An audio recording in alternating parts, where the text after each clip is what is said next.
Assalamualaikum warahmatullahi wabarakatuh. Perkenalkan, nama saya Ariza Rianto dari kelas 12 IPS 3, absen 7. Saya akan menjelaskan bagaimana sejarah dari Candi Penataran. Candi Penataran sendiri terletak di Desa Penataran, Kecamatan Glegok, Kabupaten Blitar.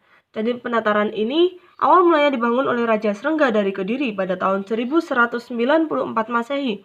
Pembangunan Candi Penataran ini berfungsi sebagai tempat persembahyangan umat Hindu.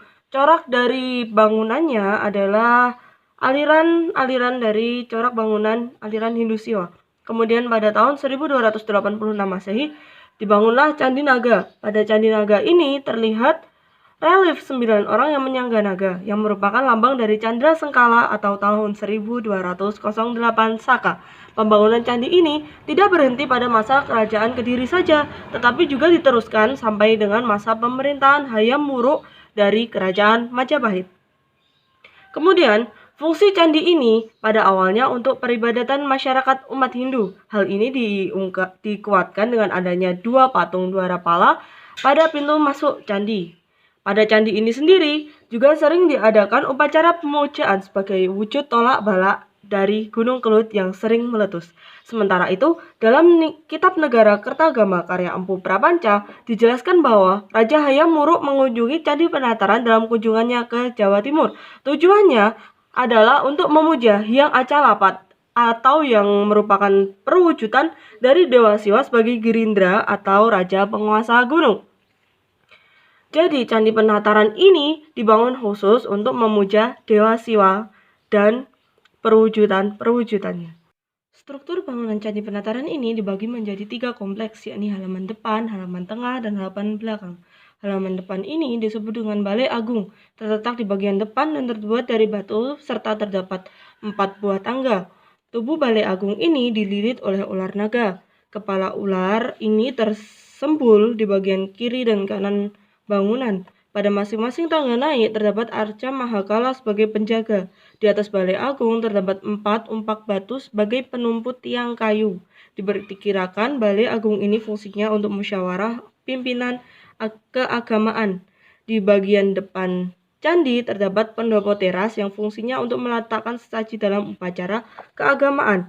Bangunan pendopo teras berangka tahun 1297 Saka atau 1375 Masehi. Serta di bagian depan ada candi tahun atau sering disebut dengan Candi Brawijaya, dibangun pada tahun 1291 Saka atau 1369 Masehi.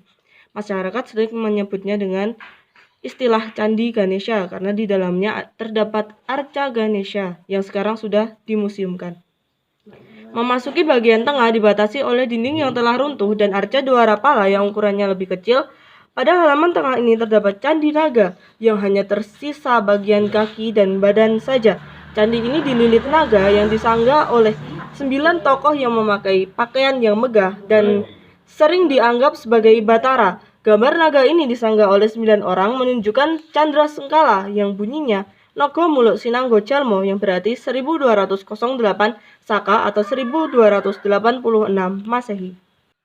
Kemudian pada bagian belakang kompleks candi terdapat bangunan candi utama dan sebuah patirtan serta sebuah prasasti yang bernama Prasasti Pala.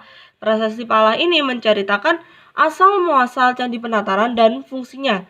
Candi utama atau candi induk ini terdiri dari 3 teras. Pada masing-masing sisinya terdapat 2 arca mahakala yang pada lapiknya bertuliskan angka tahun 1269 Saka dan 1347 Masehi.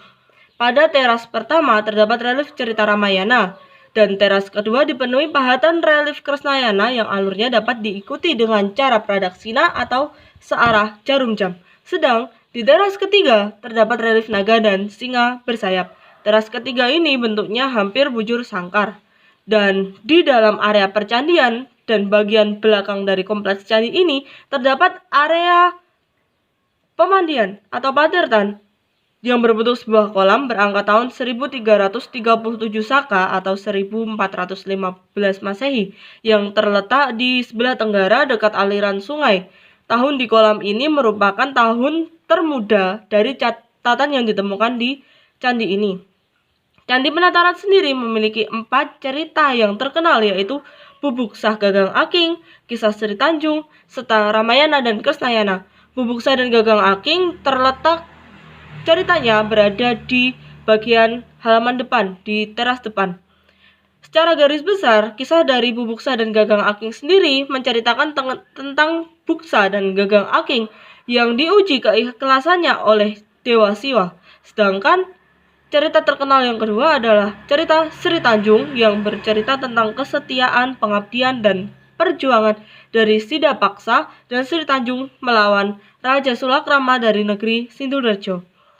Sedangkan untuk kisah Ramayana dan Krisnayana yang terukir di Candi Utama, Ramayana sendiri bertokoh utama Rama dan Sinta, sedang Krisnayana menceritakan tentang Krishna yang menculik dan menikahi Rukmini. Kisah Ramayana dan Krisnayana ini sendiri ditafsirkan mirip dengan kisah Ken Arok dan Ken Dedes. Demikian kisah dari saya, apabila ada kurang lebihnya mohon maaf. Wassalamualaikum warahmatullahi wabarakatuh.